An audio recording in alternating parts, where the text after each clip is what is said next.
A lot of people like to call it reenacting, and we have kind of a problem with that. You go to a battle, like Fort Ticonderoga, one of those places, and you go out there and you do the battle, and you shoot the guns, and you run around, and then at the, when you're done, at the end of the night, you pack up, go home, have a few beers. That's reenacting. What we're doing here is we're trying to show people how our culture was in the past at different time periods. Many members of the El-Nu tribe are involved in living history. There's a lot of aspects to this. When you go to one of these events, even if there is a battle like at Fort Ticonderoga, the guys go out, the younger guys go out, they do their battles type stuff. Some of the older folks like myself, there are artisans.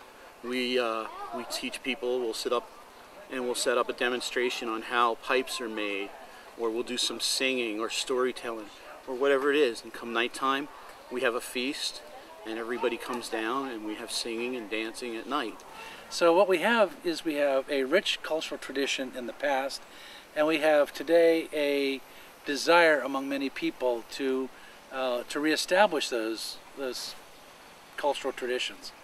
Now, the interesting puzzle, or I guess the puzzle that we have here, is what would that be called? Well, the thing is that we have real, true Native American people of Native American descent that consider themselves ethnically Native American. We have artists that are able to make things in the old way that exactly duplicates things that we would call traditional. But the puzzle is to kind of put these things all together. If we are asked to go to an event like at Sturbridge to represent Abenaki people there, we'll have clothing appropriate for that time period and the accoutrements that they would have had. If we have French and Indian War time period, we'll have the clothing and the accoutrements for that. As closely as we possibly can, we try to recreate the way our ancestors did things. What would this place be like? What would the Abenaki culture be like? What would the ceremonies, what would the dances be like if we hadn't endured a huge amount of oppression? Because of that, we're reviving our culture. We're bringing it back. It's a rebirth. It's not a stodging up something. It's not building it from something that doesn't exist. So when somebody comes and says that we're just reenactors, they have no clue what they're talking about. We're Abenakis that were involved in living history.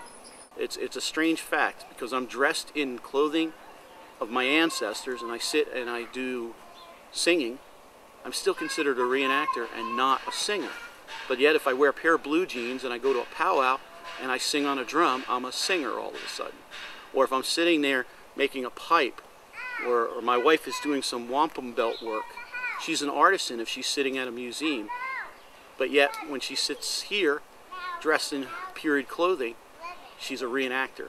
Reenacting is taking a Euro-American event or a model and you become an actor. That's what the actor part of reenactor is. To act out something that there's a preset script that white people want you to do. So for example, if you go to Fort Ticonderoga, there are white people that are going to say, you're going to be here and you're going to load your guns over here and you're going to run across here and you're going to shoot here and you're going to do this because this is the way it was done according to history. That's reenacting. It doesn't quite work that way. We're still artisans. We're just dressing the way our ancestors dressed, and we're trying to show people the way it was and teach them our history.